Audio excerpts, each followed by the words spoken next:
नमस्कार मैत्रिणींनो, कशा आहात? परमेश्वराची भक्ती करत राहा, खुश आणि आनंदी नक्कीच राहाल.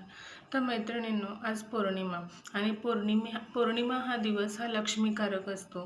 त्याचप्रमाणे आपण आपला चंद्रग्रहसुद्धा या दिवशी मजबूत करू शकतो. अनेक उपाय आपण पौर्णिमेला करू शकतो. पितरांना खुश करण्यासाठी करू शकतो, लक्ष्मी आईला खुश करण्यासाठी करू शकतो. कारण पौर्णिमा हा तिथीच एक अद्भुत ही तिथी आहे पौर्णिमा. आणि त्यात आज आहे शनिवार, त्याच्यामुळे आपण आज इतका सुंदर उपाय बघणार आहोत. तर काय करायचं, एक तांब्याचा तांब्या घ्यायचा. तांब्या घेतल्यानंतर त्याच्यामध्ये एक आपलं चांदीचं नाणं असतं ना, मग छोटंसं असेल तरी चालेल, ते नाणं त्या पाणी भरून घ्या त्या तांब्यामध्ये. त्याच्यानंतर चांदीचं नाणं त्याच्यामध्ये टाका आणि 2 लाल गुलाबाची फुलं घाला. आणि हे पाणी घेऊन आपण शिवमंदिरामध्ये जायचं आहे. प्रत्येकाच्या जवळ कुठेतरी शिवमंदिर हे असतंच. तर आपण शिवमंदिराच्या तिथं गेल्यानंतर आपण शिवशंभूंना प्रार्थना करायची मनोमन आणि हे जल आपण त्यांना अर्पण करायचं. पण अर्धच करायचं, अर्ध जल आपण वाचून ठेवायचं.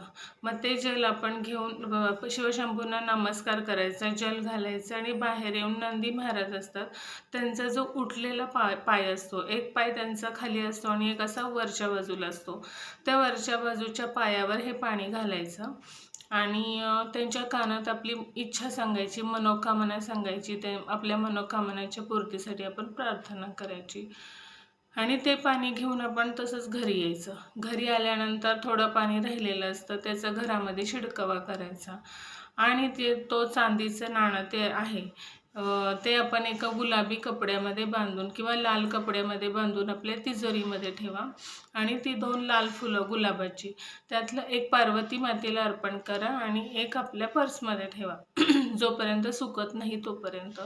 ह्या उपायाने तुमचं चंद्रग्रह आणि शुक्रग्रह हे दोन्ही मजबूत होतील आणि पौर्णिमेच्या दिवशी शिवशंभूंची सेवा केल्याने तुम्हाला वेगळंच पुण्य मिळेल. त्याच्यामुळे हा अद्भुत योग आहे, तर ही सेवा नक्की करा. नमस्कार.